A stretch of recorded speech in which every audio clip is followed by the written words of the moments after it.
stop talking, just for a moment.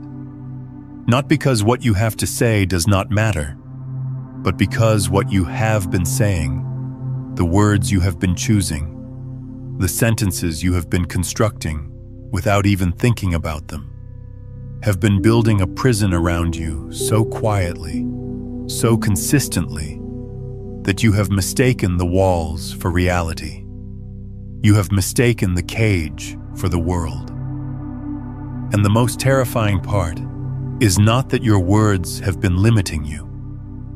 The most terrifying part is that your words have been creating you. Every single day, every single conversation, every whisper you make to yourself when no one else is listening. You have been speaking yourself into a life you did not consciously choose, and you have been doing it so automatically, so fluently, that it feels like truth. It feels like just the way things are. But it is not the way things are. It is the way you have been speaking things into being. If you found this video, and I mean truly found it, not just stumbled across it, but felt something pull you here, something beneath the algorithm, beneath the recommendation, beneath the casual scroll, then what I am about to share with you is not information. It is not advice. It is a remembering. Because somewhere deep inside you, past the noise, past the habits, past the years of unconscious repetition, there is a part of you that already knows what your mouth has been doing. There is a part of you that has been watching your own words land in the field of your life like seeds. And that part of you has been waiting, patiently, for the moment you would finally turn around and look at what you have been planting. This is that moment. And I need you to understand something before we go any further. This is not about positive thinking. This is not about affirmations taped to your bathroom mirror. This is not about pretending everything is fine when it is not, or forcing a smile while your chest is tight with anxiety. What we are going to explore together goes so much deeper than that. We are going to look at the actual mechanics of how spoken language interacts with consciousness, with the quantum field, with the neurological architecture of your brain, and with the energetic signature you broadcast into every room you enter, every relationship you hold, every future you are either calling toward you or pushing away. We are going to look at why the ancient traditions, every single one of them, placed the spoken word at the center of creation itself. And we are going to look at what modern science is only now beginning to confirm about what happens, physically, measurably, undeniably, when you open your mouth and speak. Let us start with something that might unsettle you. Your brain does not know the difference between a word spoken about the past and an instruction for the future. Let that land for a moment. When you say, "I always struggle with money," your brain does not hear a factual report. It hears a command. It hears a blueprint. It begins organizing your perception, your attention, your behavior, your very neurochemistry around the reality of struggle. When you say, "I am so stressed, I am so tired, I never catch a break, nothing works out for me," you are not describing your life. You are prescribing it. You are writing a prescription that your entire nervous system rushes to fill. Neuroscience calls this the reticular activating system, the RAS, a network of neurons at the base of your brain that filters the millions of bits of information hitting your senses every second and decides what to bring to your conscious awareness. And here is what is remarkable. Your RAS takes its filtering instructions primarily from what you repeatedly say and think. It is listening to you. It is always listening. So when you say, "I can never find good people," your RAS begins filtering out the good people who are already around you. They become invisible. Not because they are not there, but because your brain has been told they do not exist in your reality. When you say things never work out for me, your brain begins highlighting every instance of failure, every setback, every closed door, and presenting them to you as evidence, as proof. And you look at that proof and you say, "See, I told you, things never work out for me." And the loop tightens, the prophecy fulfills itself, not through some mystical punishment, but through the precise, measurable mechanics of how your brain processes language and constructs perception. But here is where it gets interesting. Here is where the science begins to touch something much older, much deeper, much more mysterious than neurons and filters. In the beginning was the Word. You have heard that before. Perhaps you have read it. Perhaps you have dismissed it as religious metaphor. But what if it is not metaphor at all? What if it is the most precise description of reality ever recorded? In the ancient Hebrew tradition, the word davar means both word and thing. There is no separation. The word is the thing is the word. In Sanskrit, the concept of vak represents speech as a creative force of the cosmos itself.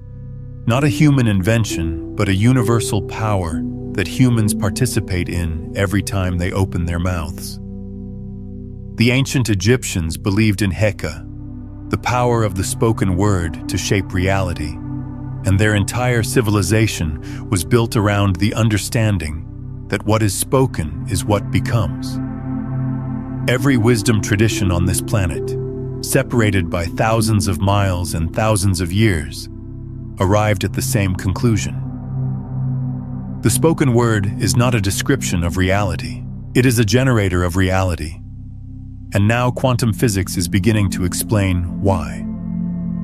The observer effect, one of the most well-documented and least understood phenomena in all of physics, tells us that the act of observation collapses a wave of infinite possibility into a single particle of experienced reality. Before observation, everything exists as potential. After observation, one possibility becomes actual.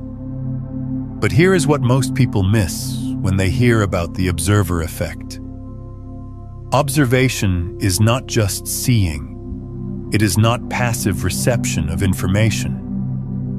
Observation, in the quantum sense, is any interaction that defines or determines a state. And language, spoken language, is one of the most powerful forms of observation available to a human being. When you speak, you are not just making sounds. You are collapsing possibility. You are selecting from an infinite field of potential experiences and declaring, "This one. This is real. This is what exists." When you say, "I am broken," you are not reporting a fact about yourself. You are collapsing the infinite field of who you could be in this moment into one fixed point. Broken. And the field responds. Not because it is punishing you, not because there is some cosmic judge weighing your words, but because that is how the field works. It responds to observation. It responds to declaration. It responds to the focused energy of a conscious being making a definitive statement about the nature of reality. Your mouth is a portal, and you have been using it unconsciously. If this is already resonating with something deep inside you, take a moment to hit the like button and subscribe to this channel so you do not miss what comes next. Think about the last 24 hours. Think about what you said, not just to other people, but to yourself. In the car, in the shower, in that quiet moment before sleep when you were replaying the day. What did you say? What words did you choose? Did you say, "I am exhausted"? Did you say, "I hate my job"? Did you say, "I will never figure this out"? Did you say something dismissive about your body, your intelligence, your worth? Did you say that is just my luck? Did you say I cannot afford that? Did you say people like me do not get opportunities like that? Be honest with yourself right now. Not to feel guilty, not to feel shame, but to see. To finally see the invisible architecture you have been building with your tongue. Because you cannot change what you cannot see. And most people never see this. Most people go their entire lives speaking their limitations into existence, and then wondering why their life feels so limited. They look at their circumstances and say, this is just reality. But it is not just reality. It is spoken reality. It is declared reality. It is reality that was called into form by the most powerful, creative instrument a human being possesses, and they did not even know they were using it. Let me take you deeper. Dr. Masaru Emoto, the Japanese researcher, conducted experiments that shook the scientific community. He exposed water to different spoken words and then froze the water and photographed the crystals that formed. Water that was spoken to with words like love, gratitude, and beauty formed stunning, symmetrical, intricate, crystalline structures. Water that was spoken to with words like hate, fear, and disgust formed chaotic, fragmented, ugly patterns. The same water, the same conditions. The only variable was the words. Now consider this. Your body is roughly 60 to 70% water. Every cell in your body is bathed in water. Every organ, every tissue, every system. When you speak, your words do not just travel outward into the air. They travel inward, into the water of your body, into the cellular matrix of your being. You are literally restructuring yourself at a molecular level with every word you speak. You are either creating coherence or chaos inside your own body. You are either forming beautiful crystalline patterns of health and vitality and clarity, or you are fragmenting your own cellular structure with words of fear and self-hatred and doubt. This is not metaphor. This is not poetry, although it is poetic. This is measurable. This is observable. This is happening inside you right now, in this moment, based on the last words you spoke and the next words you will choose. And it goes even further than your body, because you are not an isolated system. You are a field. Quantum field theory tells us that everything in the universe is fundamentally a field of energy, and these fields interact, overlap, entangle. Your personal field, the electromagnetic signature generated primarily by your heart and your brain, extends several feet beyond your physical body. It has been measured. It has been mapped. And this field carries information. It carries the vibrational signature of your dominant thoughts and words and emotions. When you walk into a room, your field walks in before you do. When you speak to another person, your field is already communicating with their field before the sound waves even reach their ears. So when you habitually speak words of lack, of limitation, of fear, of unworthiness, you are not just affecting your own neurology and your own cellular structure. You are broadcasting that frequency into the field. You are sending a signal into the quantum soup of possibility that says, this is what I am. This is what I expect. This is what I am available for. And the field, which is always listening, which is always responding, begins to organize itself around your broadcast.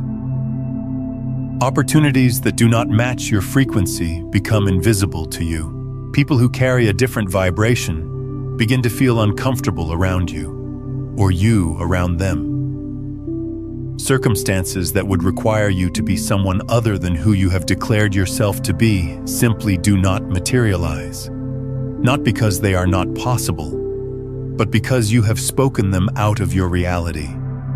You have been editing the field with your mouth, and you did not even know you had an editing tool. I want to ask you something right now. What is the one phrase you keep repeating about yourself that you know is not serving you? That sentence you say almost on autopilot. The one that tightens your chest every time it leaves your mouth. Drop it in the comments. Not to dwell on it, but to drag it into the light where it loses its power over you. Now I want to pause here because I can feel the resistance that might be rising in you. And that resistance is important. It is intelligent. It is asking a legitimate question. Are you saying that if I just change my words, everything changes? Are you saying that words are magic? Are you saying that people who are suffering because of what they said? No, that is not what I am saying. And I want to be very clear about this, because this is where so many teachings go wrong. This is where the depth gets flattened into bumper stickers, and the truth gets distorted into toxic positivity. Words are not the only force shaping your reality. There are systemic forces. There are collective fields. There are ancestral patterns. There are traumas stored in the body that predate language. There are circumstances that no amount of positive speaking can instantly dissolve. I am not denying any of that. What I am saying is that within the sphere of your influence, within the domain of your own consciousness, your words are one of the most powerful levers you have. And it is a lever most people never even touch consciously. They leave it on autopilot, set to whatever programming they absorbed from their parents, their culture, their past pain, and they wonder why they keep recreating the same patterns. What I am inviting you to do is not to pretend, not to paste pretty words over genuine pain, but to become aware, to become conscious of the creative power you are wielding every time you open your mouth. And then, from that awareness, to begin choosing differently, not from denial, from sovereignty. There is a profound difference between saying everything is fine when it is not, and saying I am moving through something difficult and I trust my capacity to navigate it. The first is a lie. The second is a declaration of truth that also opens a door. The first closes your eyes. The second opens them wider. Do you feel the difference? Not just intellectually, but in your body? Say both of those sentences to yourself right now, silently, and notice what happens in your chest, in your belly, in your shoulders. One of them creates contraction. The other creates expansion. Your body knows the difference even when your mind does not. This is the key that most people miss. The power is not in the words themselves. The power is in the coherence between the words and the felt sense in your body. You can say, I am abundant all day long, but if your body is clenched in fear every time you check your bank account, the words are just noise. The field does not respond to words alone. It responds to the total signal. Words plus feeling plus embodied conviction. That is why affirmations fail for most people. They are speaking words that their body does not believe. They are trying to override their nervous system with syllables, and the nervous system wins every time because the nervous system is older, deeper, and more connected to the field than the conscious mind. So the real work is not just changing your words. The real work is changing the state from which you speak. And this is where it gets beautiful. Because when you change the state first, the words change naturally. When you drop into coherence, when you settle into the felt sense of what you actually want to create, the words that emerge from that state carry a completely different frequency. They are not forced, they are not performed, they are expressed. They flow from a place of alignment rather than a place of compensation, and the field recognizes the difference instantly. What we have touched on today, the way your words collapse the field, the way your voice restructures the water of your being, the way your speech broadcasts a frequency that the universe organizes around. This is only the surface of a much deeper system. If you are ready to explore the complete framework, from breaking free of survival static to mastering the 9 frequencies that transform you from unconscious transmitter to conscious creator, I have laid it all out step by step in my book Beyond the Frequencies, a quantum guide to consciousness mastery. It will take you from where this video leaves off into the full journey of becoming the broadcast itself. It is linked in the pinned comment below. Let me show you what I mean. Think of something you want, something you have been wanting for a while. Maybe it is a relationship. Maybe it is financial freedom. Maybe it is creative expression. Maybe it is healing. Whatever it is, hold it in your awareness for a moment. Now notice the words that automatically come when you think about this desire. Do you hear yourself saying, "I want, but," "I wish I could," "maybe someday," "if only"? Notice those words. Notice how they feel. Notice the energy behind them. There is a reaching quality to them, a grasping, a sense of distance between you and the thing you desire. The words themselves encode separation. They place the desire over there and you over here, and the gap between is filled with doubt and longing and time. Now try something different. Instead of speaking about what you want, speak from the place of already having it. Not as a trick, not as a technique, but as an experiment in consciousness. Say to yourself quietly, internally, "I am the kind of person this flows to naturally." Say, "This is already making its way to me." Say, "I don't need to chase this because it belongs in my life." Feel the difference. Feel how your body responds. There is a settling, a relaxation, a sense of arrival rather than pursuit. The words have not changed your external circumstances, not yet, but they have changed your internal field. They have shifted your broadcast signal. And that shift, that subtle internal rearrangement, is where all external change begins. This is what the mystics meant when they spoke about the power of the tongue. This is what the ancient texts were pointing to when they said death and life are in the power of the tongue. Not as moral instruction, not as religious guilt, as physics, as mechanics, as the literal description of how a conscious being interacts with a responsive universe. Let me go deeper still. There is a phenomenon in linguistics called the Sapir-Whorf hypothesis, and in its strongest form, it suggests that the language you speak does not just describe your reality, but actually determines it. The structure of your language shapes the structure of your thought, which shapes the structure of your perception, which shapes the structure of your experience. People who speak languages with different grammatical structures literally perceive time, space, color, and causality differently. Not metaphorically, literally.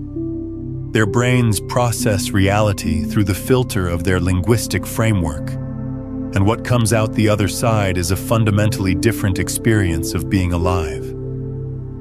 Now extend this beyond the language you inherited and into the language you choose. Every day, you are building a personal dialect,